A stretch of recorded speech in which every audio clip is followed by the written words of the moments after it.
for valuable information and solutions that matter.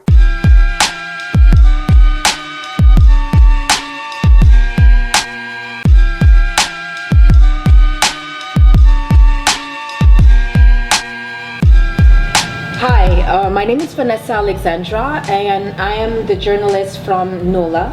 And what we have here today is Miss Queen, and I could say also MC, Sa-Roc. Hi, peace. How are you? I'm good, and you? Good. So I'm happy to have you here with us. And we're here in Montreal. She's here for the first time, I believe, Montreal City? Yeah, first time in Canada. Good, first time. And I would like to know first, how do you find the city? I don't know if you had the chance to discover the city and... I haven't had a lot of chance to explore, but I will say that the people that I've met and the community that I have met have been very welcoming, warm, vibrant. So I'm loving discovering just like the community and like the wide array of Caribbeans who make up the community. It's wonderful. I'm learning new languages. Yes, like Creole. So I'm happy to know that you're here and hoping to, or looking forward to see you even more in the following months to come. I won't say years.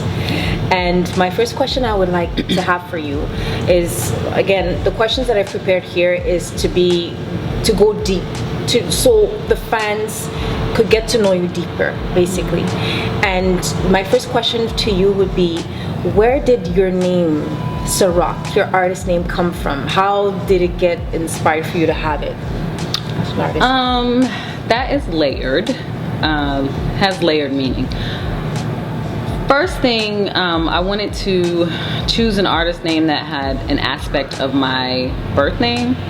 I didn't want to use my birth name, so I took a piece of it. My birth name is Asada, and I was called Sasa or Sa when I was a child. So that was one part of it, the Sa. And then the Roc I chose because my delivery is very tough, very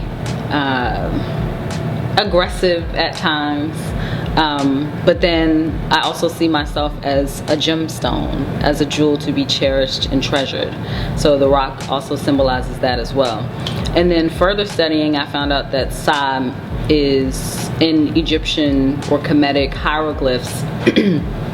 The hieroglyph for protection is Sa. It's pronounced Sa. So like that was incorporated into the meaning as well, because I see myself as a fierce protector of my people, of my culture. And then later on, I found out that one of the first or the first widely known female MC was Sa-Roc of the Funky 4 plus one more. So like that even like added like additional like meaning and power to the name, that I was carrying on the legacy of someone who kind of paved the way for me to be doing what I was doing. So I call it really prophetic, Sa-Roc, and it fits you really well. Thank you. With the way you deliver your message, your style, your swag, like what we say us from Montreal. And I also would like to ask you, from what you were saying, what's your story? What made you become who you are today, Sa-Roc? I could say message deliverer. What made you be who you are today? I think I always say that I stumbled upon hip hop. I stumbled upon MCing because that was never something that I foresaw for my future. Always been very good academically, always done really well in school, so I thought that I was going to be either a doctor or zoologist or something like that. That's what I was studying to be in school. But I've always had creative inclinations. I've always done theater. I've always been a writer. But it wasn't until I met my DJ and producer Soul Messiah that I ventured into trying out music. We were in his studio one day, and out of curiosity wanted to hear myself rather recorded. So I wrote something and I recorded it, and according to him, it wasn't that bad. And that meant a lot coming from him, because he's worked with like several artists, several notable artists, and he's developed, you know, several artists as well. So I was like, okay, that wasn't bad, let me try another one. So I tried another one, and it wasn't until I performed for a Mutulu Shakur benefit concert in Atlanta, and it was somebody who took me by surprise. The host of the event called me up on stage unbeknownst to me, like I didn't know I was going to be performing, and I went up and I performed, and the reception was really good. So I was like, okay, I think this might stick. So the rest is history. It's really nice, because you were not expecting that. You already had your own vision of life, where you wanted to be, but it brought you into what you're doing here, your purpose, your calling. And also what I wanted to ask you, you were talking about the Kemet beliefs and everything. What are your beliefs? How do you see life? Your philosophy about life? That's a huge question. One that I don't know can be answered very succinctly, I should say.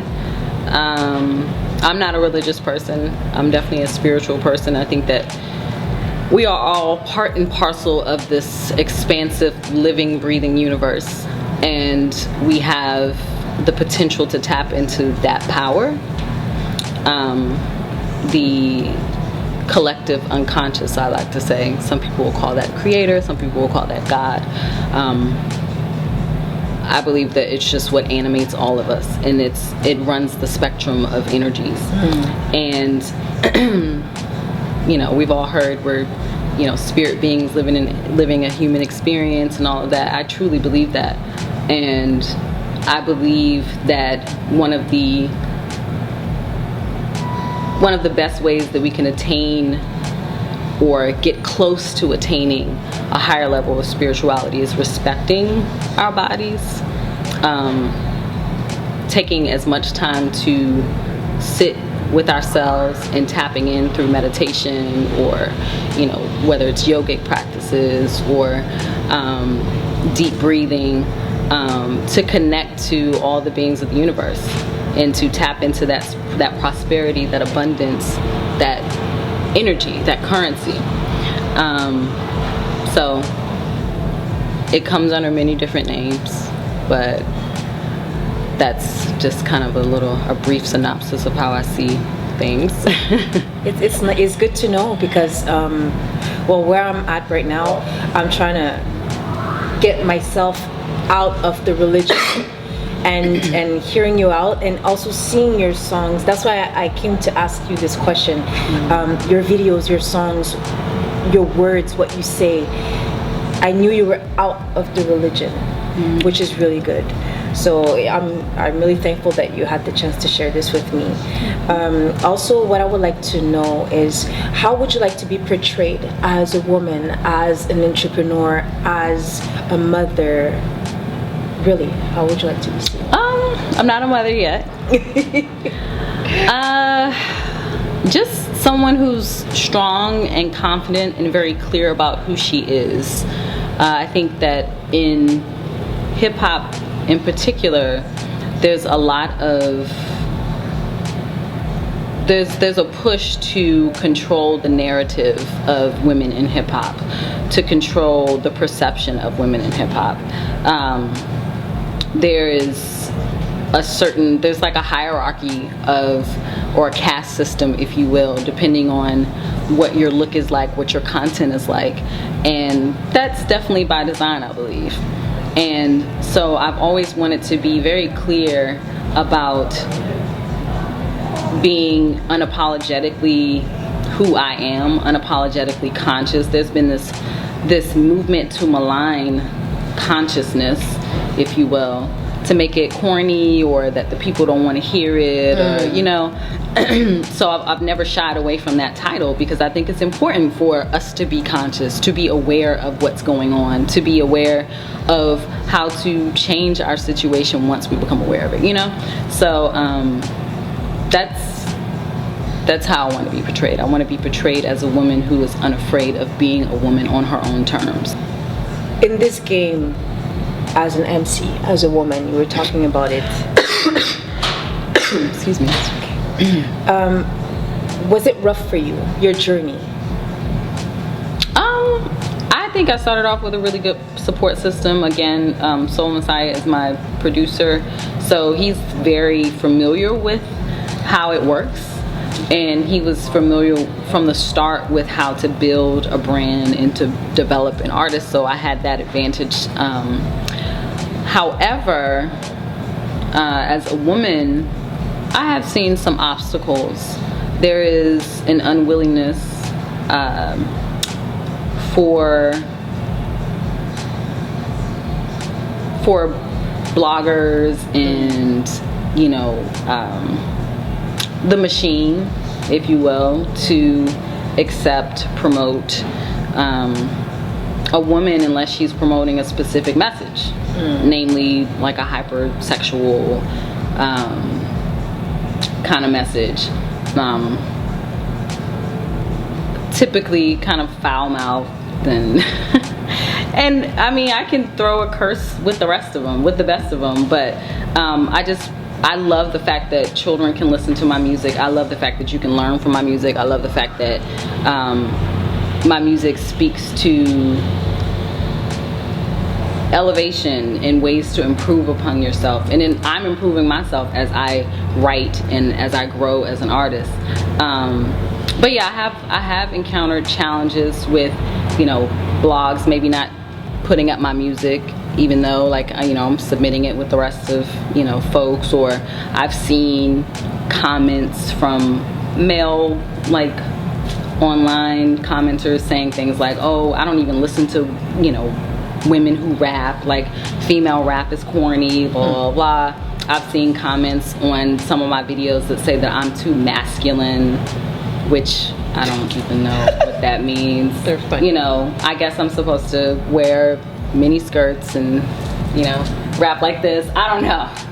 I'm too aggressive, whatever. But yeah, I think that there, like, again, there is this push to control just the narrative and the message. So it's constantly trying to define yourself and be unwavering in your message and who you are. And with that, I know we have artists out there that are rappers, like Nicki Minaj, you know, those artists with this in the same branch. And you, I don't put you in the same category, because you know who you are, you know where you stand, and you don't need to sell your body to speak to the people. And my question now is, what would be the tips you would like to give to young women, young girls, young men or boys? What would you like for them to know? What would you like to tell them? I think I always say the same thing. Just be true to who you are. And I think it's important to develop that self-discovery early on. Writing is very important.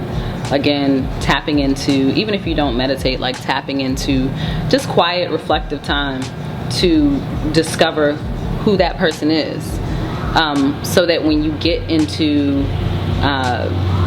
bigger arenas where you're expressing yourself creatively, you're not vulnerable. Because as artists, we are naturally vulnerable to criticism, to influences from other people who would like to see, I want to see you do this, or I want to see you wear this, or you need to talk about this. And in a game or an industry that can be so vicious, it's very important to stand completely on your square and be secure in that space. So you won't lose yourself. I mean, the example of Lauryn Hill, Miss Lauryn Hill, and I'm not like disrespecting her in any way, but she's said in her own words that, you know, the industry, they basically tried to control, shape, and mold who she was. So she had to just completely go off the grid. And, you know, some people saw that as erratic, or they said that she was eccentric after she came back, but she was just very unapologetic about who she was at that point. You were not going to disrespect her. You were not going to tell her what she was going to do, say, look like, and you weren't going to address her with a sense of familiarity if you didn't know who she was. So I think she taught a lot of young artists that lesson, because she started so young. Right. To be very secure in who you are, develop that sense of self very early on, and never compromise from that. So this is where you stand too. And that's what you want to keep leaving or giving to people. For sure. Younger people. For sure. I mean, of course we can be open to advice. We don't want to be so, closed off or stubborn that we don't take advice from people that could help us. Right. But just use your intuition. If something doesn't feel right, don't do it. Don't write it. If it feels alien to you, I wouldn't say that. Don't say it. What's next? What are your next plans? I have a mixtape coming out within the next month. It's called Metamorphosis. I have an album I'm about to start working on called The Sharecropper's Daughter. And I have a tour that's starting at the end of April called the 10th Element of Hip Hop Health and Wellness Tour. It's with Stickman of Dead Prez, his wife Afia Ibomu, who's a health and well-being practitioner.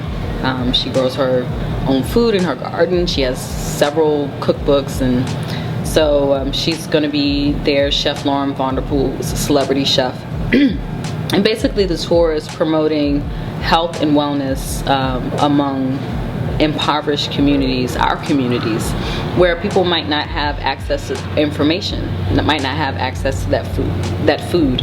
A free vegan dinner is going to be served for the people. The last one I did, we performed and served a dinner right across from a park that is known to be a home to several heroin addicts and things like that. So people don't normally go to that part of town. Yeah. So it's a rough part of town, but that's the exact area that we want to be. That's the part of town that doesn't get the love, that doesn't get the compassion, doesn't get the support to be able to access healthier lifestyle choices. And it's